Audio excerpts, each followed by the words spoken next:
Hello viewers, आज हम भौतिक विज्ञान का महत्वपूर्ण टॉपिक न्यूटन की गति से संबंधित नियमों को पढ़ेंगे।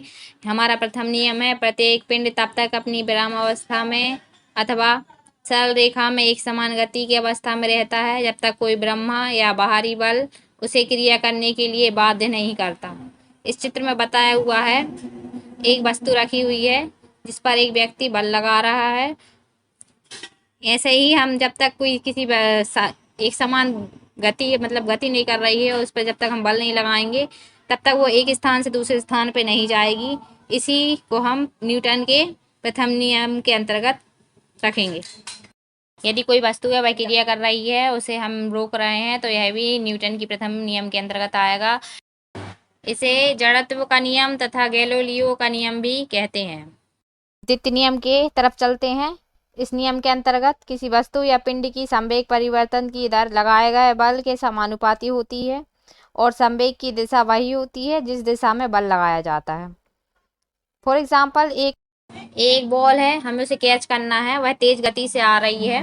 हमें उसे कैच करने के लिए उसके बराबर द्रव्यमान के बराबर बल लगाना होगा और उतनी ही हमें क्रिया करनी होगी जिस फोर्स से वो आ रही है।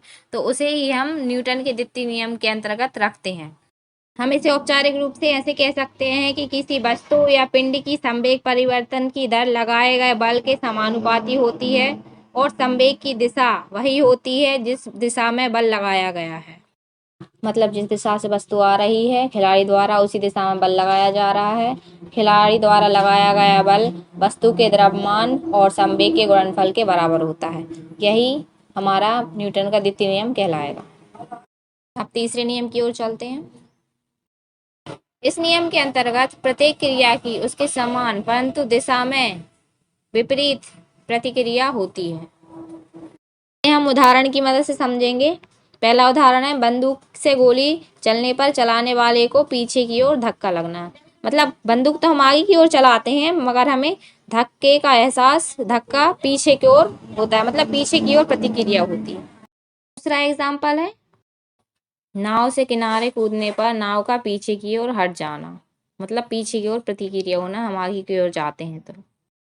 तीसरा है, रॉकेट को उड़ाने में पीछे की ओर धुआं निकलना, उसकी विपरीत दिशा में धुआं निकला। मतलब जितनी वेग से वह ऊपर जाता है उतनी वेग से नीचे की ओर उसकी विपरीत दिशा में धुआं निकलता है। यदि वीडियो पसंद आया हो तो वीडियो को लाइक और चैनल को सब्सक्राइब कीजिए। नमस्कार।